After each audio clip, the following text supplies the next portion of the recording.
इस तन को लिफ्ट मिलती है,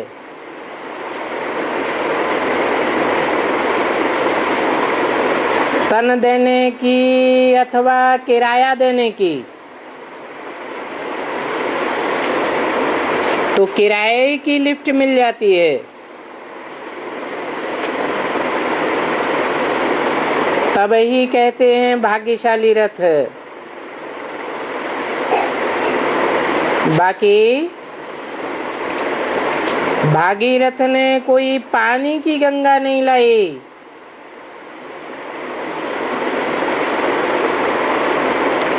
ये तो ज्ञान के मनन चिंतन मंथन की गंगा है,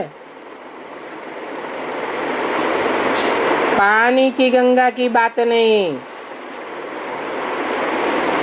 पानी को बिलोने से मक्खन या सार नहीं निकलता, ये तो विचार सागर मंथन की बात है। ज्ञान सागर बाप है ना,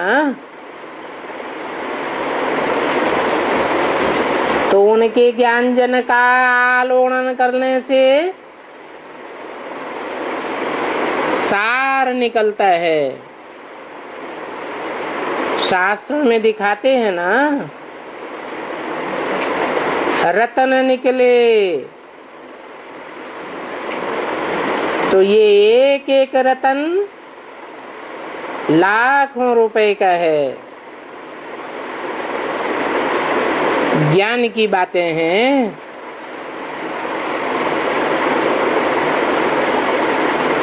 पानी के गंगा की बात नहीं है, जड़ गंगा की बात भी नहीं है, और चैतन्य गंगा की बात नहीं है।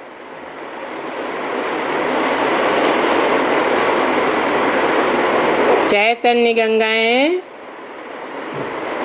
निकलती तो हैं, मंथन शरीर में कहाँ चलता है, मन कहाँ होता है शरीर में। दिखाते हैं सर से गंगा निकली, तो ये मंथन की बात है। बाकी चैतन्य गंगाएं हो या जड़ गंगाएं हो,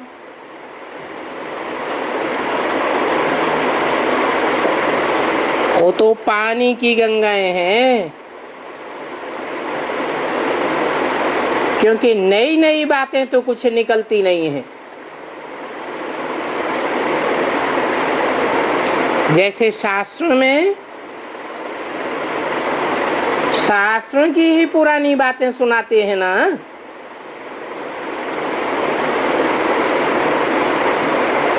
ये तो ज्ञान सागर की बात है। जिस तन में प्रवेश करते हैं उस तनधारी आत्मा को लिफ्ट मिल जाती है मनन चिंतन मंथन करने की, तब कहा जाता है भाग्यशाली रथ। ये ज्ञान बड़ा गुह्य है, इसलिए गीता में कहा है गुह्यात गुह्यतरम ज्ञानम। गुह्य ते गुह्य राज सुनाता हूँ। गुह्य क्या है और गुह्य ते गुह्य क्या है। जैसे लौकिक में पढ़ाई पढ़ते हैं तो छोटे बच्चे बेसिक नॉलेज लेते हैं, फिर बड़े होते हैं तो ऊंची नॉलेज लेते हैं। ऐसे ही भगवान जो नया ज्ञान सुनाते हैं वो भी दो प्रकार का है। बेसिक ज्ञान भी है, वो भी गुह्य है। परंतु उस बेसिक ज्ञान से भी ज्यादा गुह्य वो है जो विचार सागर मंथन से निकलता है। इस सागर मंथन का नाम बहुत बाला है। सागर मंथन हुआ तो पहले पहले क्या निकला है? कहते हैं विष निकला।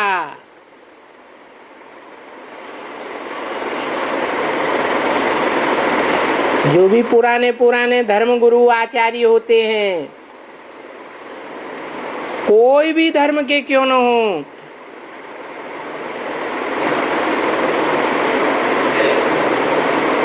जब पुराने धर्म को खंडन करने वाला कोई नया धर्म पिता आता है, तो जो पुराने पुराने पंडित पादरी धर्मगुरु उसको सपोर्ट करते हैं या अपोजिशन करते हैं? अपोजिशन करते हैं। उनको सहन नहीं होता है। ऐसे ही ये बेसिक ज्ञान और मनन चिंतन मंथन से निकले हुए एडवांस ज्ञान के बारे में होता है।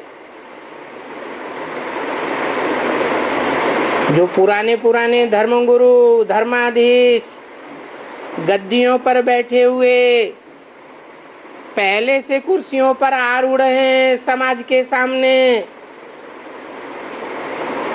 उनके मुख से अनायास ही ग्लानि निकल पड़ती है।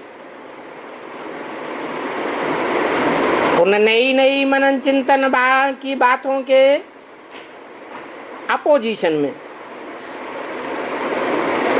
और वो ग्लानि बढ़ते बढ़ते इतना भयंकर रूप धारण करती है कि जिसके कान में पड़ती है वो ईश्वरीय ज्ञान से वंचित हो जाता है। मानो ईश्वर के प्रैक्टिकल पार्ट से वंचित हो जाता है।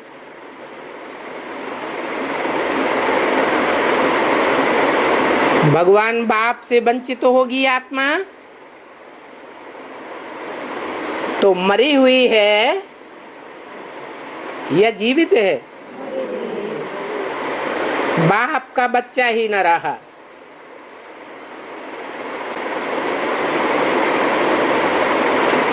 ये विरोधियों की बातें हैं जो भगवान बाप का विरोध करती हैं। विरोध करने पर आते हैं तो यहाँ तक कहने लग पड़ते हैं कि मेरे में भी परमात्मा आता है। शिवो अहम। भगवान तो सिर्फ ब्रह्मा में ज्ञान सुना करके जाता है, परंतु ज्ञान को प्रैक्टिकल जीवन में धारण करके स्वर्ग कौन बनाएगा?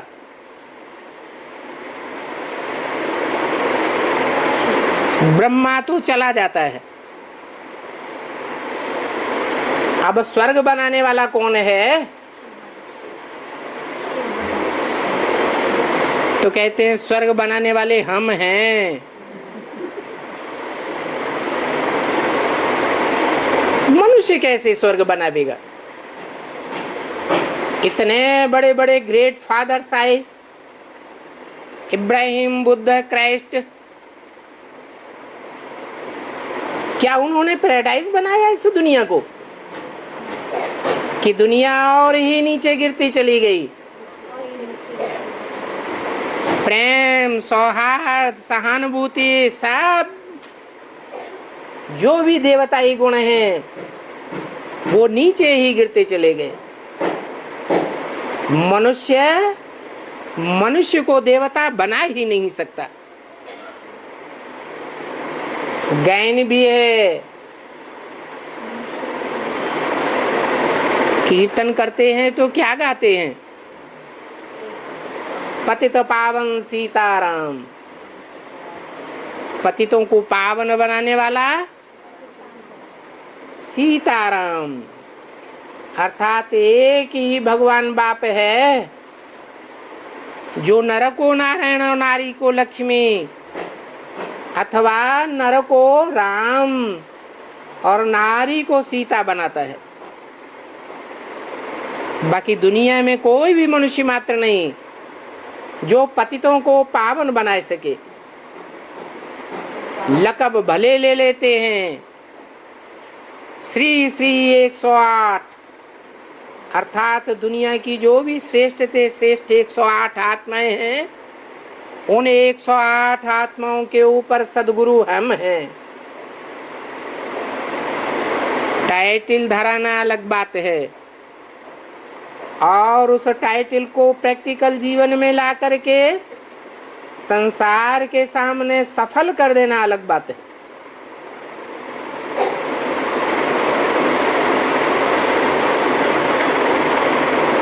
तो ग्लानि का जो विष निकलता है वो सारे संसार की आत्माओं को प्रभावित करता है।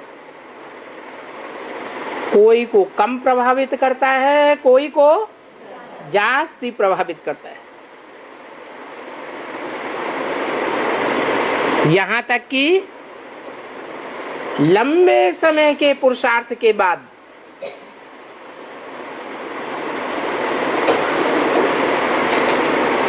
एक ही आत्मा रहती है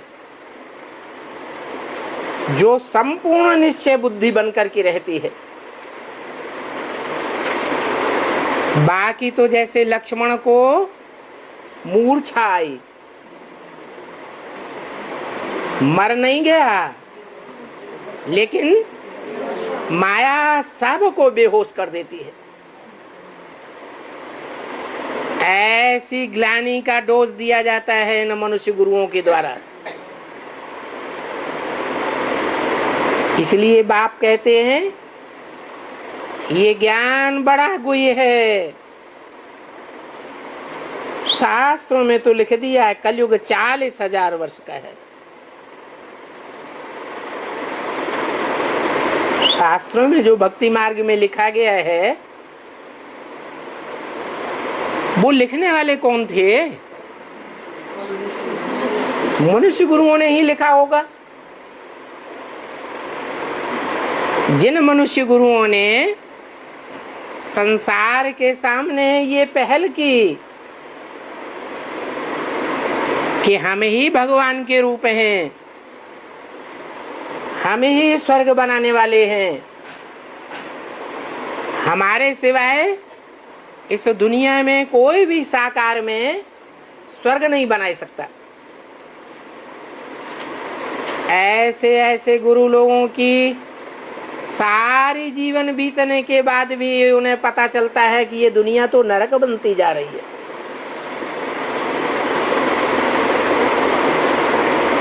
तो उन्होंने तुक्का लगाना शुरू कर दिया कि सृष्टि की आयु तो लाखों वर्ष है, जन्म जन्मांतर पुरुषार्थ करने के बाद तब कहीं मुक्ति मिलती है, भगवान की प्राप्ति होती है। एक जन्म में भगवान की प्राप्ति नहीं हो सकती। अभी कलयुग में भी समझते हैं कि हजारों वर्ष का कलयुग पड़ा हुआ है। तो बाप कहते हैं देखो ये तुच्छ बुद्धि है ना। क्यों तुच्छ बुद्धि है? इसलिए तुच्छ बुद्धि है कि बुद्धि में ये भी नहीं बैठता कि इस दुनिया में जितने भी अर्वाचीन धर्म आए हैं, विदेशी धर्म आए हैं, भारत के विपरीत आचरण करने वाले धर्म आए हैं, और साथ ही हिंदू धर्म की भी बात है। इन सभी धर्मों में, मनुष्य सृष्टि में जो भी इतिहास है, जो भी अलग अलग धर्मों के ईस्वी संवत हैं, वो कितने साल पुराने हैं? 2500 साल पुराने हैं। हिंदू धर्म का शक संवत हो, विक्रमादित्य संवत हो, जैन धर्म का संवत हो, क्रिश्चियन का क्राइस्ट संवत हो, मुसलमानों का हिजरी संवत हो, सबकी आयु 2500 वर्ष के अंदर है। सभी विपरीत धर्मों के धर्म पिताएं भी 2500 वर्ष के अंदर ही आए हैं, और हिस्ट्री भी 2500 वर्ष की मिलती है। ये 2500 वर्ष की हिस्ट्री दुख की दुनिया की हिस्ट्री है या सुख की दुनिया की हिस्ट्री है? हिस्ट्री लिखने वाले भी जानते हैं कि दुनिया में जब से ये मनुष्य गुरु आए, जब से धर्म पिताएं आए, मानवीय धर्म पिताएं, तब से लेकर के अब तक भी दुनिया नीचे गिरी है, धर्म की धारणाएं भी नीचे गिरी है, और दुख का टाइम काउंट कब किया जाता है? आदमी सुखी होता है तब दुख का टाइम काउंट करता है, या दुखी होता है तब काउंट करता है? सुख की दुनिया में, स्वर्ग में देवताएं कोई काउंट नहीं करते। नरक की दुनिया जब आती है तो एक एक दिन जब ज्यादा दुख पड़ता है तो भारी हो जाता है। तो दुख के समय में ये संवत बनाए जाते हैं, ईस्वी संवत हो, हिजरी संवत हो, विक्रमादित्य संवत हो, एक एक दिन गिनना मुश्किल होता है, काटना मुश्किल होता है। तो समझ में आती है बात कि दुख की दुनिया में 2500 वर्ष का काउंटेशन है, अकाउंट है। इसको अज्ञान की दुनिया कहें या ज्ञान की दुनिया कहें? क्यों अज्ञान की दुनिया? क्यों? मनुष्य को कितनी बातों का ज्ञान है, अणु अणु का ज्ञान हो गया है। पृथ्वी, जल, वायु, अग्नि, आकाश, सबका तो ज्ञान हो गया है। 5 तत्वों के ऊपर मनुष्य ने जीत पा ली है। तो अज्ञानी है या ज्ञानी है? क्यों अज्ञानी? इसलिए है कि जड़ तत्वों के ऊपर तो जीत पाई है, परंतु ये आत्मा चैतन्य क्या है और ये कैसे कैसे अनेक जन्म लेती है, इस अनेक जन्म लेने वाली आत्मा रूपी पार्टधारी का डायरेक्टर कौन है? ये दुनिया दुख की दुनिया है या सुख भी है? जैसे दोपहर को सोझरा होता है, घोर सोझरा, तो ऐसा भी होता है कि रात्रि के 12 बजे घोर अंधेरा भी होता होगा।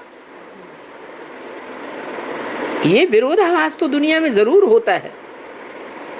घोर दुख की दुनिया है कलयुग का अंत, तो जरूर घोर सोझरा भी होता है, सुख की दुनिया भी होती है। तो समझ में आता है, कोई भी सालिम बुद्धि को समझ में आएगा कि दुख की दुनिया के संबत 2500 वर्ष वाले हैं और सुख की दुनिया भी 2500 वर्ष की है। दिन भी 12 घंटे का और रात भी 12 घंटे की, समान ही होता है। तब ही नाटक खेला जाता है सुख दुख का। ये दुनिया सुख दुख का नाटक है। इसलिए बाप कहते हैं इतनी सी बात भी तुच्छ बुद्धि मनुष्य समझ नहीं सकते कि 2500 वर्ष की ये मनुष्यों के द्वारा फैलाए जाने वाले धर्मों की दुनिया, अधर्मियों की दुनिया, विधर्मियों की दुनिया, और 2500 वर्ष की ज्ञान सूर्य परमात्मा के द्वारा स्थापन की हुई स्वर्ग की दुनिया है, सुख की दुनिया है।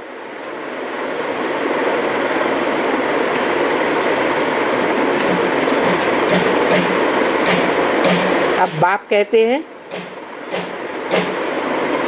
ये तो है ही रावण राज्य। क्यों? कैसे रावण राज्य? रावण कहा ही जाता है रुलाने को, रुलाने वाले का नाम रावण। तो रुलाने वाला एक है या अनेक है? इसलिए रावण को 10 सिर दिखाई जाते हैं। तो रावण मत पर होने के कारण कोई समझते नहीं है। जब तुमने समझा है तो औरों को समझाने की युक्ति निकालो। अब देखो, ये शास्त्री बच्चा कानपुर से आया है, इसको ख्याल आना चाहिए कि कैसे औरों को दूरंदेशी बनावे, कैसे बाप का परिचय देवे। ये बच्चा तो ब्रह्म को याद करते हैं। शास्त्रवादी किसको याद करते हैं? ब्रह्म को याद करते हैं। अब ब्रह्म कहो, ब्रह्मा कहो, बात तो एक ही है। ब्रह्म से भी आत्माएं आती हैं, ब्रह्मलोक से, और भगवान की जो बनाई हुई सृष्टि है, नई दुनिया, ब्राह्मणों की दुनिया, उस ब्राह्मणों की दुनिया भी ब्राह्मण कहाँ से आते हैं? ब्रह्मलोक से आते हैं या ब्रह्मा की खोपड़ी से आते हैं? तो ब्रह्मा का बुद्धि रूपी पेट ब्रह्मलोक है ब्राह्मण आत्माओं के लिए। लेकिन ब्रह्म कहो या ब्रह्मा कहो, दोनों ही जड़त्वमयी हैं या चैतन्य बुद्धि है ब्रह्मा?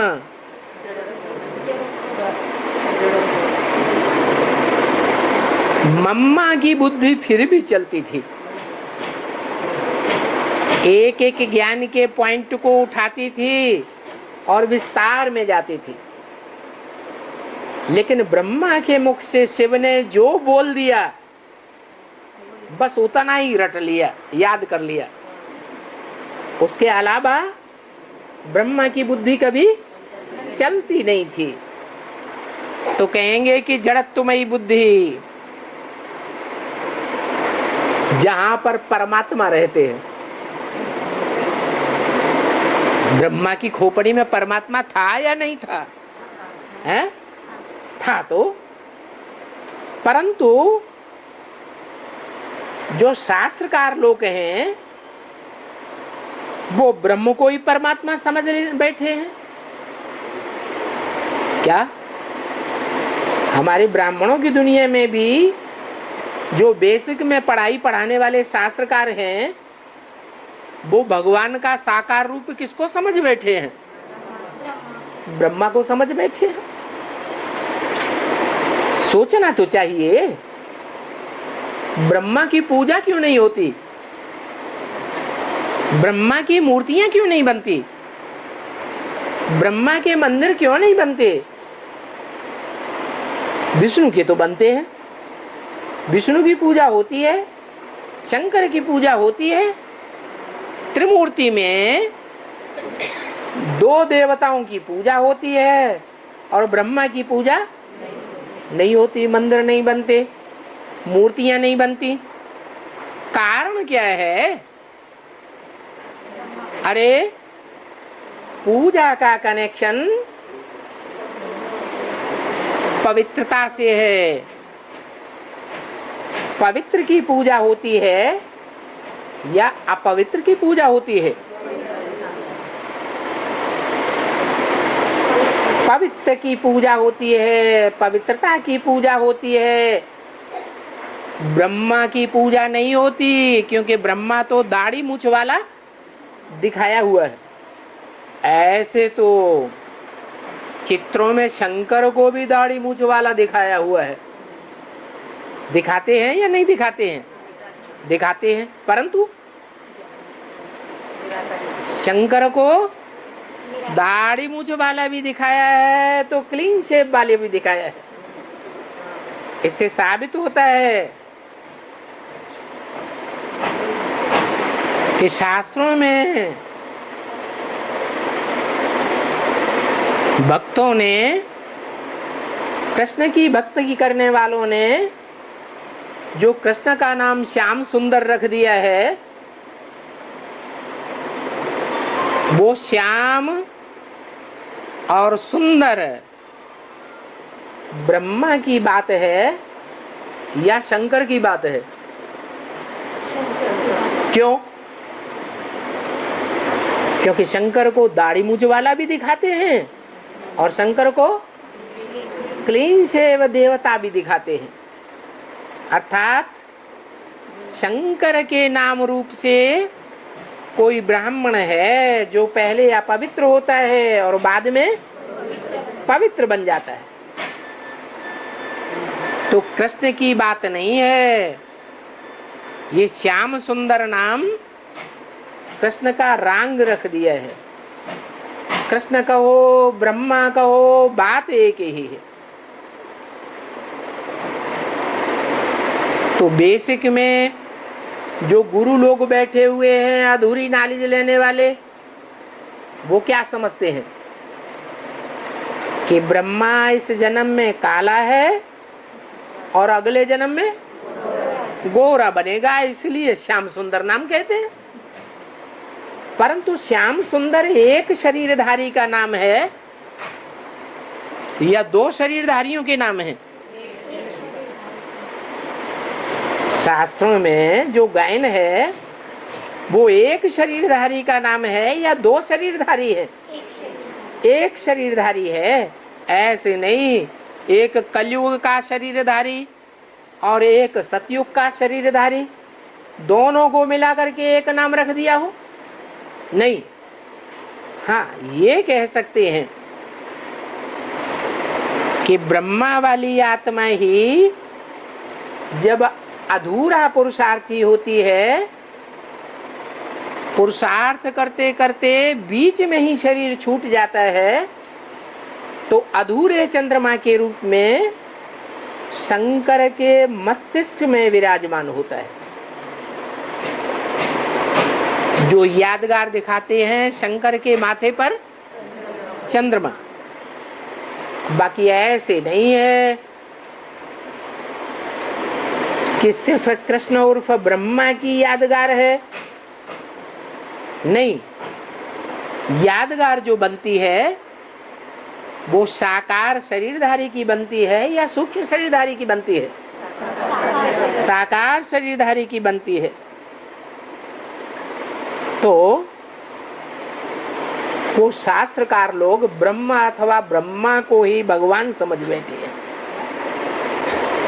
जैसे हिंदू कोई धर्म नहीं है, क्या कोई धर्म नहीं है हिंदू। धर्म का नाम धर्म पिता के आधार पर होता है। उन्होंने हिंदुस्तान के आधार पर हिंदू नाम रख दिया। अब ऐसा तो कोई देश होता नहीं कि देश के नाम पर धर्म का नाम पड़ जाए। हिंदू का नाम ही जो दिया है उसका अर्थ ही है हिंद माने हिंसा, दू माने दुईते दूर करना। हिंदू माने हिंसा को दूर करने वाले। ये हिंदू नाम जो रखा है भक्ति मार्ग में, इसकी शूटिंग करने वाले भी तो कोई होंगे ड्रामा में। ये 5000 वर्ष का ड्रामा है, इसमें 2500 वर्ष में ये हिंदू नाम चलता है। इस हिंदू नाम रखने वालों की शूटिंग करने वाले ब्राह्मणों की दुनिया में कौन हो सकते हैं? जो समझते हैं हम हिंसा को दूर करने वाले हैं, और ये जो शंकर पार्टी है और शंकर जी है ये हिंसा को बढ़ाने वाले हैं। क्या हम पवित्रता की फाउंडेशन डालने वाले हैं और ये पवित्रता को सत्यानाश करने वाले हैं। ये शंकर पार्टी वाले, ये जितने भ्रष्ट हैं इतना दुनिया में कोई धर्म भ्रष्ट नहीं होगा। तो हम हैं हिंसा को दूर करने वाले और ये हैं हिंसा को बढ़ाने वाले। तो ये शूटिंग कर रहे हैं कि हम हैं असली हिंदू और बाकी सब विधर्मी हैं। हम हिंदुस्तानी हैं और ये सब विधर्मी हैं। तो देखो हिंदुस्तान में रहने के कारण हिंदू नाम रख देते हैं। वास्तव में हिंदुस्तान तो रहने का स्थान है। हिंदुस्तान क्या है? हिंदू स्थान, दो शब्द हैं, हिंदू स्थान। तो हम जहां रहते हैं माउंट आबू में, वो हिंदुओं का स्थान है और बाकी सारी दुनिया सब विधर्मी और विदेशियों की है। तो समझ लिया है कि ब्रह्म तत्व भी परमात्मा के रहने का स्थान है। परमपिता परमात्मा कहाँ रहते हैं? ब्रह्मा अर्थात ब्रह्मा में रहते हैं। ब्रह्मा ही परमात्मा का साकार रूप है। अब ये मनुष्य समझते नहीं है तो कहेंगे ये अल्प बुद्धि है। क्या नहीं समझते हैं?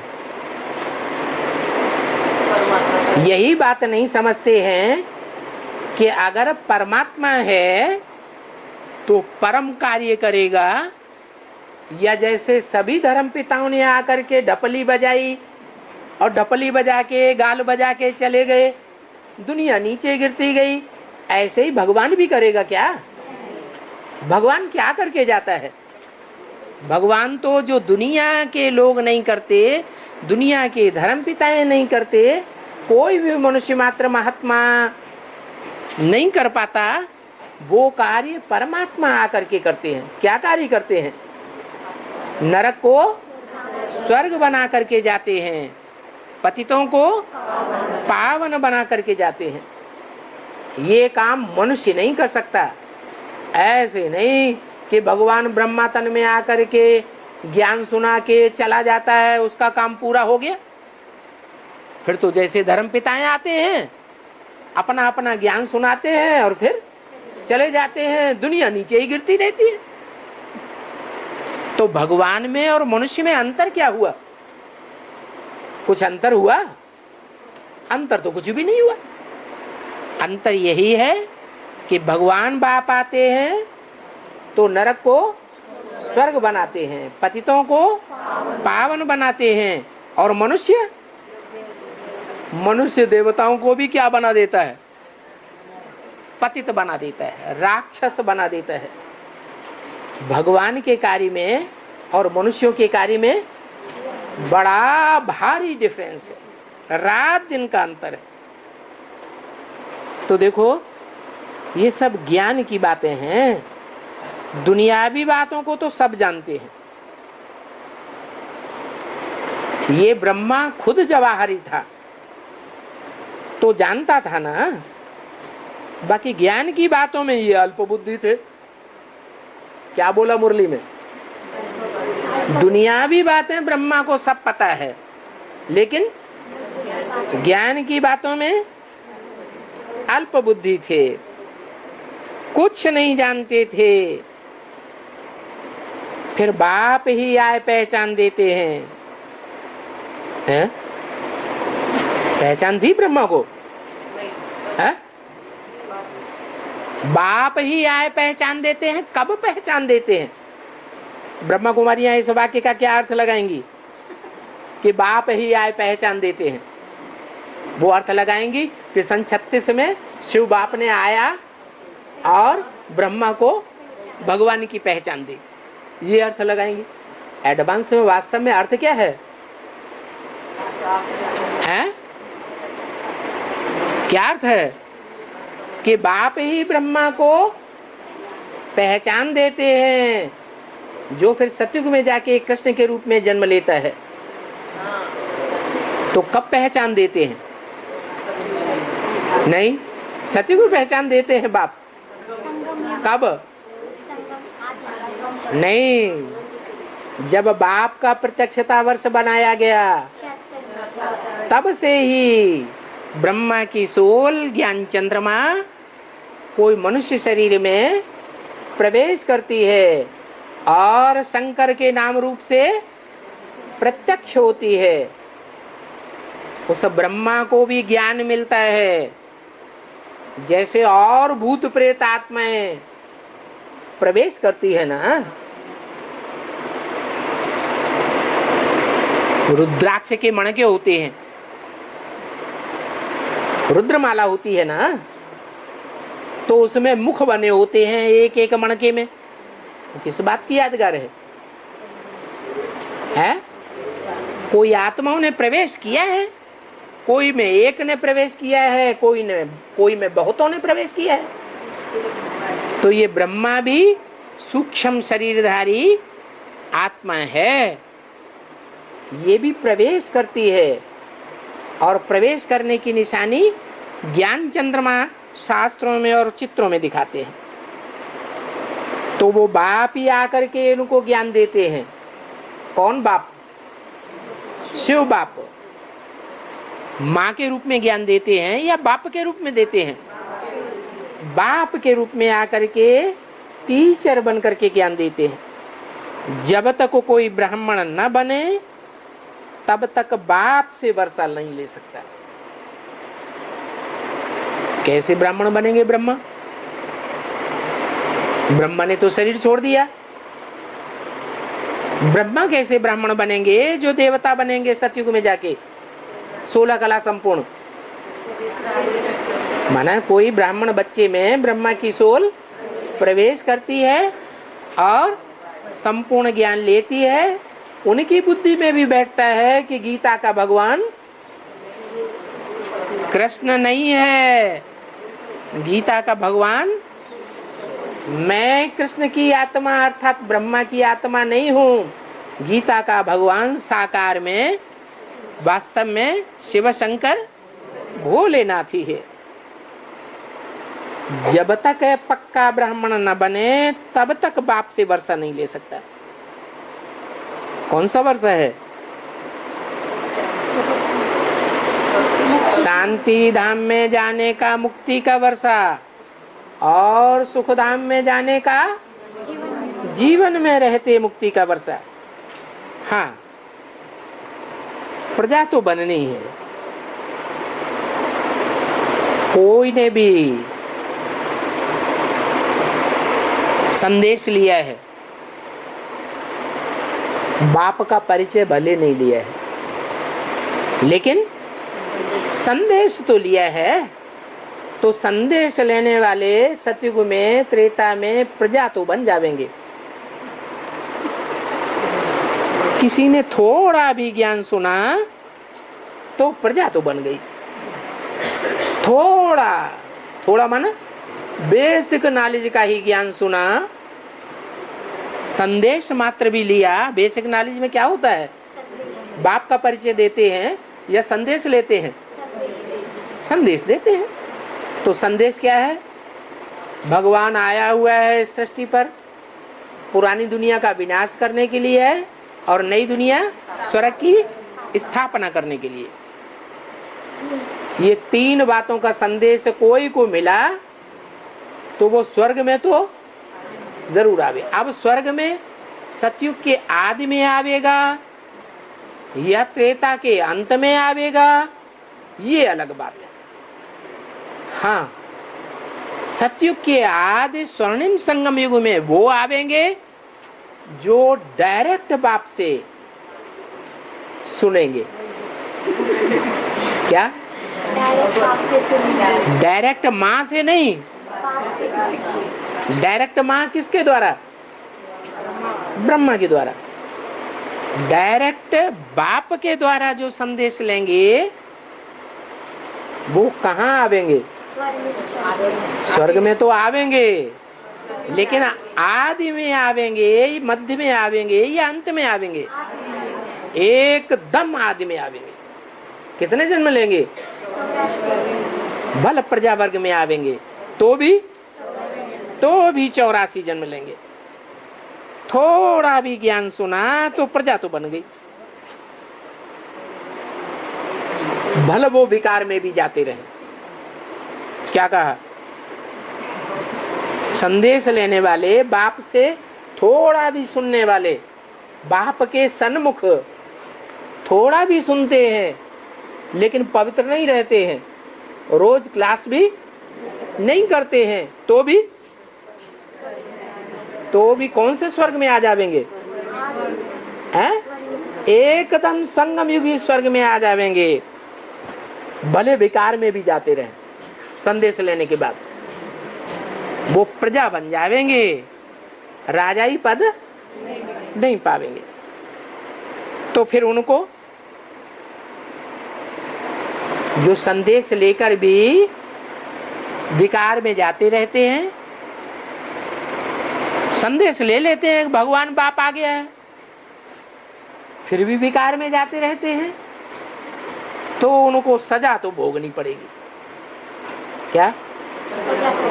जो राजाई पद लेंगे उनको उतनी सजा नहीं भोगनी पड़ेगी, फिर भी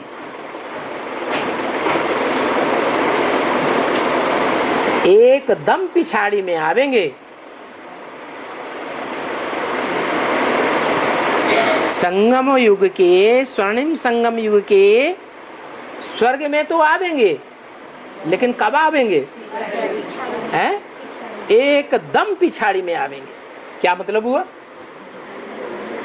जब तक सारे संसार में अखबारों से, टीवी से, रेडियो से, इंटरनेट से पूरी बाप की प्रत्यक्षता न हो, तब तक उनकी बुद्धि में बैठेगा नहीं। इसलिए वो अंत में आवेंगे, प्रजा में, बल विकार में जाते रहेंगे, साधारण प्रजा में आ जाएंगे। तो अभी तो सबका मौत है, कब्र दाखिल होना ही है, सबका मौत है। जो राजयोग सीखते हैं उनका भी मौत है, हैं? उनका मौत नहीं है। मौत माने अनिश्चय बुद्धि। अभी तो सबका मौत है, कब्र दाखिल होना ही है। क्यों? जब हम भगवान का ज्ञान ले रहे हैं तो हम कब्र दाखिल क्यों हो? कब्र दाखिल माने मिट्टी में मिल जाना। हम क्यों कब्र दाखिल हों? हैं? हाँ, इसलिए कब्र दाखिल होते हैं कि 5000 वर्ष का जो ड्रामा है, उस ड्रामा में 5000 वर्ष के अंदर आत्मा ऊपर से नीचे की ओर उतरती है या नीचे से ऊपर की ओर जाती है। तो शूटिंग पीरियड में जब ज्ञान में आकर के निश्चय बुद्धि बने, बाप के बच्चे बने, तो पहले सतो प्रधान होंगे या पहले ही तमो प्रधान होंगे? पहले सतो प्रधान होते हैं, फिर धीरे धीरे रजो प्रधान से उतरते उतरते तमो प्रधान होते हैं। ज्ञान में आने के बाद भी ये अवस्थाएं नीचे गिरती हैं। क्यों गिरती हैं? क्योंकि भगवान बाप के ऊपर पूरा निश्चय न बैठने के कारण अवस्था नीचे ऊपर होती रहती है। जब अवस्था ऊपर नीचे होती है तो पाप कर्म बनते हैं या पुण्य कर्म बनते हैं? पाप कर्म बन जाते हैं। इसलिए बाप कहते हैं कि 63 जन्म तुमने जो पाप किए, उन पापों का 1 गुना बोझा चढ़ता है। और यहाँ ज्ञान में तुमने अंजाम कर लिया, हमें बाप मिल गया, फिर भी बाप की श्रीमत के बरखिलाफ अगर कदम उठाते हैं तो उस पाप का 100 गुना बोझ चढ़ता है। तो हर एक के ऊपर 100 गुना बोझ क्यों चढ़ता है? क्योंकि माया बुद्धि को हिलाए देती है। ये बुद्धि को हिलाने वाली माया जड़ है या चैतन्य है? हैं? जड़ है? चैतन्य है? कहाँ है? चैतन्य है तो कहाँ है? चैतन्य तो मुरली में बोला है, बोलते चालते को चैतन्य कहा जाता है। तो वो बोलती चालती माया ब्राह्मणों की दुनिया में कहीं है जो सबकी बुद्धि को डाइवर्ट कर देती है? बाबा के जो बच्चे बनते हैं, अंजाम करते हैं कि हमने बाप को पहचान लिया, बॉन्ड पर लिख के देते हैं, स्टाम्प पेपर पर लिख करके देते हैं कि हमारा बाप आ गया। प्रैक्टिकल में हमने पहचान लिया। उनकी बुद्धि में भी अनिश्चय का बीज माया बो देती है। तो वो माया कौन है चैतन्य में? अब बल नंबर 100%। माया के तो अनेक रूप हैं कि एक ही रूप है? अनेक रूप। वो 100% माया कौन सी है जो ब्राह्मणों की दुनिया में सबकी बुद्धि को हिलाने की निमित्त बन जाती है? देह अभिमान चैतन्य माया है? है? हाँ, ब्राह्मणों की दुनिया में जब बाप प्रत्यक्ष होते हैं सन 76 में, तो उस समय गद्दी पर कौन बैठी होती है ब्राह्मणों की दुनिया में जो सबकी बुद्धि को डाइवर्ट करती है? पहचानने वाले बच्चे कहते हैं बाप आया हुआ है, और वो माया सबकी बुद्धि को हिला देती है, कहती नहीं, ये ऐसा हो ही नहीं सकता कि बाप आया हुआ हो। क्या बाप आए और मैं बाप को न पहचानूं? बाप आए और मैं बाप से दूर रहूं? और ये कल के चिकल ये बाप को पहचानने लगे? ये कैसे हो सकता? तो वो ऐसा अपोजिशन करती है जो सबकी बुद्धि को हिला देती है। बेसिक वालों की बुद्धि को भी हिलाती है तो एडवांस वालों की बुद्धि को भी हिलाती है। तो बाप कहते हैं अभी माया विकराल रूप धारण करेगी। क्या? क्यों? अभी पहले तो अव्यक्तवाणी में बाबा ने ये बोल दिया, 1-2 साल की अव्यक्तवाणी में ही बोला कि माया हिम्मत हार चुकी है, माया तंग आ चुकी है, जिन दिनों में बोला उन दिनों वो हॉस्पिटलाइज थी, है? तो तंग हो गई ना। जब आदमी अंदर से हार जाता है दिल से, तो फिर कोई दवाई काम नहीं करती। तो अब पावरफुल कैसे हो गई? सूक्ष्म हो गई। हाँ, स्थूल शरीर के बंधन में होता है तो ताकत कम होती है, और स्थूल शरीर के बंधन से जब आत्मा मुक्त हो जाती है तो सूक्ष्म शरीर में बहुत ताकत आ जाती है। जब बहुत ताकत आ गई, स्थूल शरीर छूट गया, बंधन से स्थूल शरीर के मुक्त हो गई, तब बोला कि माया ने प्रकृति से हाथ मिला लिया। कितनी युक्तिबाज है। जब देखा कि जो बाप के बच्चे हैं, ज्ञानी तू आत्माएं, जो बाप को बहुत प्रिय हैं, वो बच्चे मेरे हिलाने से तो नहीं हिल रहे हैं, मेरे मारने से तो नहीं मर रहे हैं, तो फिर क्या युक्ति निकाली?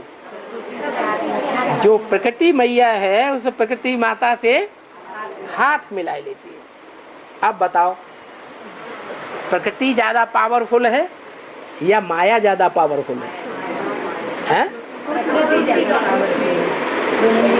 माया ने तो बच्चों को हरा ही नहीं पाया है? प्रकृति तो सारी दुनिया का विनाश कर देती है। पृथ्वी, जल, वायु, अग्नि, आकाश सब तामसी बन जाते हैं। माया तो हमारा कुछ नहीं बिगाड़ सकी। तो देखो माया में क्या सिफ्त है जो उसने इतनी बुद्धि की तीव्रता को पाए रखा है। जो बुद्धि की तीव्रता प्रकृति में भी नहीं है, भले पावरफुल है।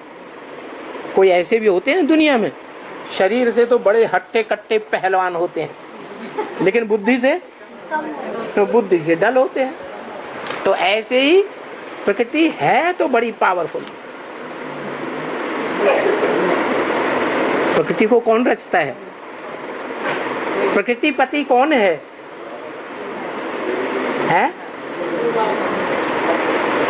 प्रकृति पति निराकार है या साकार है? प्रकृति साकार है या निराकार है? प्रकृति भी साकार है और प्रकृति पति भी साकार है। ऐसे नहीं कि शिव प्रकृति पति बनता है। शिव तो सिर्फ बिंदु बिंदु आत्माओं का बाप है, या दूसरे ही संबंध भी बनते हैं? वो तो सिर्फ बिंदु बिंदु आत्माओं का बाप है। वो जब शरीरधारी में प्रवेश करता है तो अनेक प्रकार के संबंध बन, उनमें पति का भी संबंध है। तो प्रकृति पति जिसे कहा जाता है वो कौन हुआ? जिसमें प्रवेश करता है उसके द्वारा शिव बाबा प्रकृति पति बनने का पार्ट बजाता है। तो माया देखती है कि प्रकृति मैं हाथ मिला लूंगी तो प्रकृति पति से अपोजिशन में आ जाएगी। प्रकृति पति से अगर अपोजिशन में आ जाएगी तो मेरा काम बन जाएगा। क्या काम बन जाएगा? मैं सब बच्चों को मार दूंगी, अनिश्चय बुद्धि बना दूंगी। तो क्या ऐसा हो सकता है कि सारे ही के सारे अनिश्चय बुद्धि बन जाए? क्यों? अभी अनिश्चय बुद्धि नहीं बनते हैं। अभी कोई बच्चा ऐसा है छाती ठोक के कहे कि मैं कभी भी अनिश्चय बुद्धि नहीं बनता, मेरे को माया कुछ नहीं बिगाड़ सकती। तो मुरली में बाबा कहते हैं ऐसा कोई अहंकार न करे क्या कि माया मुझे नहीं हिला सकती है? हाँ, सबको हिलाती है। भक्ति मार्ग में गीत भी गाते हैं, क्या माया नजरिया मारी गई रे, ब्रह्मा को मारी, विष्णु को मारी, शंकर को मारी नहीं, दाढ़ी हिलाई गई। तो माया सबको परेशान करती है। तो ऐसी ऐसी जो भक्ति मार्ग में बातें बताई गई हैं वो कहाँ की यादगार हैं? संगम युग की यादगार हैं। तो सबको कब्र दाखिल होना है। क्या कब्र दाखिल सबको होना है। इस समय तो मनुष्यों की कोई वैल्यू नहीं रही। किस समय? इस कलयुग के अंत समय में मनुष्यों की कोई वैल्यू नहीं रही है। तुम्हारी भी वैल्यू नहीं थी। क्या तुम्हारी किससे कहा? जो बाप के सम्मुख बैठ करके बच्चे पढ़ रहे हैं उनके लिए कहा तुम्हारी भी कोई वैल्यू नहीं थी। क्यों? क्या थे हम? कहते तुम भी बंदर थे, अब तुम वैल्यूबल बन रहे हो। पहले चंचल बुद्धि थी। बंदर क्या होता है? कभी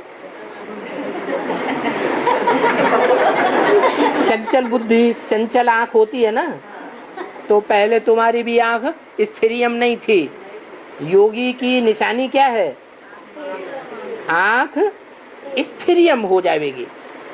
तो पहले तुम भी बंदर बुद्धि थे, सारी दुनिया बंदर बुद्धि थी, ये भी बंदर बुद्धि था। कौन? ब्रह्मा। बंदर बुद्धि था कि अभी भी है? क्यों है?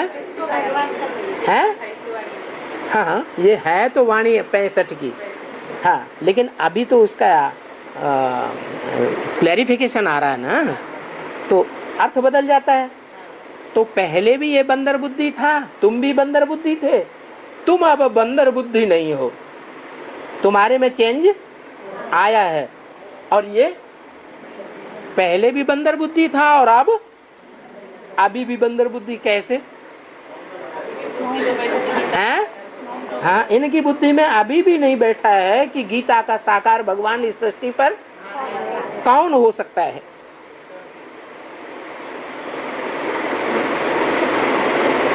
बाकी जब विनाश होगा तो सभी मच्छरों मुआफिक मरेंगे।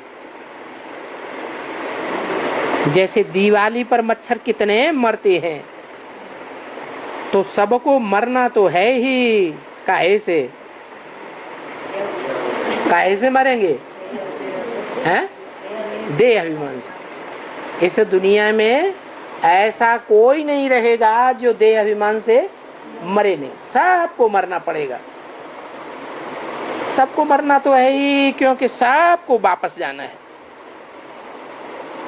मच्छरों का मिसाल क्यों देते हैं? मच्छरों मुआफिक मरेंगे। है? अरे भैंसा मुआफिक मर जाएं, हाथी मुआफिक मर जाएं, घोड़े मुआफिक मर जाएं, ऐसे क्यों नहीं कहा? मच्छरों मुआफिक क्यों कहा है? हाँ, जैसे दुनिया में बहुत से जीव जंतु होते हैं, मनुष्य को तंग करते हैं। तो जैसे और मनुष्य जीव जंतु होते हैं, उनको मारना उतना सहज नहीं होता है, लेकिन मच्छरों को मारना बड़ा सहज है। बैठा और धप से मारा, सोचते भी नहीं अरे इसमें भी आत्मा है, इसको मारेंगे तो इसको भी दुख तो होगा। सोचते हैं कोई नहीं, धक से मार देते हैं। तो जैसे मच्छरों की कोई वैल्यू नहीं है, ऐसे तुम्हारी भी कोई विनाश के समय वैल्यू नहीं रहेगी। सबको वापस जाना। सतयुग में ये नहीं कहते कि मरा है। सतयुग में मरता है ही नहीं कोई। कोई मरता है? और इस दुनिया में सब मरते हैं। सतयुग में क्यों नहीं मरते? क्योंकि वहां अकाले मौत नहीं होती है, वहां स्वेच्छा से सब शरीर छोड़ते हैं। जैसे कपड़े उतारे जाते हैं, ऐसे शरीर रूपी वस्त्र अपनी स्वेच्छा से उतारते हैं। इसलिए वहां मरना नहीं कहा जा सकता, क्योंकि वहां अकाली मौत नहीं होती है। हैं? क्या? हाँ हाँ सत्युग में मरने हाँ जी, हाँ जी, हाँ जी, ठीक है। ओम शांति।